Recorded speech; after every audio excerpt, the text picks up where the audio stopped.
Hi friends, welcome to Veena's gallery. ನಾನು ಇವತ್ತಿನ video ಒಳಗಡೆ ರಾಗಿ ಅಂಬ್ಲಿ ಮಾಡೋದನ್ನು ತೋರಿಸ್ತೀನಿ.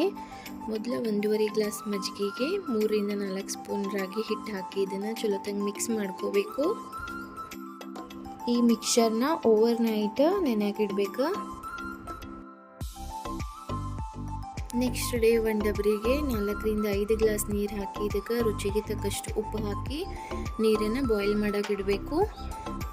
ರಾಗಿ ಒಳಗಡೆ ಐರನ್ ಮತ್ತು ಹೈ ಫೈಬರ್ ಕಂಟೆಂಟ್ ಇರೋದ್ರಿಂದ ನಮ್ಮ ದೇಹಕ್ಕೆ ಬೇಕಾಗಿರೋ ಎಲ್ಲ ಪ್ರೋಟೀನ್ಸು ಇದ್ರೊಳಗಡೆ ಸಿಗ್ತೈತಿ. ಮತ್ತು ಡಯಾಬಿಟೀಸ್ ಪೇಷಂಟಿಗೆ ರಾಗಿ ಫುಡ್ ಭಾಳ ಹೆಲ್ದಿಯಾಗಿರ್ತೈತಿ. ನೋಡ್ರಿ, ಈ ಥರ ನೀರು ಬಾಯ್ಲ್ ಆಗುವಾಗ ಮಜ್ಜಿಗೆ ಜೊತೆಗೆ ಹಿಟ್ಟು ಮಿಕ್ಸ್ ಮಾಡ್ಕೊಂಡು ಇಟ್ಕೊಂಡಿರ್ತೀವಲ್ಲ, ಅದನ್ನು ಹಾಕಿ ಮಿಕ್ಸ್ ಮಾಡ್ಕೊತನ ಈ ಥರ ತಿರುವಾಡ್ಕೊತ ಕುದಿಸ್ಕೋಬೇಕು. 10 ನಿಮಿಷ ಕುದಿಸಿದಾದ್ಮೇಲೆ ಇದನ್ನು ಕಂಪ್ಲೀಟಾಗಿ ಆರಾಕಿಡಬೇಕು. ಆರಿದ ಮೇಲೆ ಇದಕ್ಕೆ ಸಣ್ಣಗೆ ಕಟ್ ಮಾಡ್ಕೊಂಡಿರೋ ಉಳ್ಳಾಗಡ್ಡಿನ ಹೆಚ್ಚಿ ಹಾಕಿ ಒಂದು ಗ್ಲಾಸಿಗೆ ಸರ್ವ್ ಮಾಡ್ಕೊಂಡು ಟೇಸ್ಟ್ ಮಾಡಿರಿ. ಬೇಸಿಗೆ ದಿನಕ್ಕೆ ದೇಹಕ್ಕೆ ತಂಪಾಗುವಂಥ ರಾಗಿ ಅಂಬ್ಲಿನ ನೀವು ಮಾಡಿಕೊಂಡು ಟೇಸ್ಟ್ ಮಾಡಿರಿ. Thank you.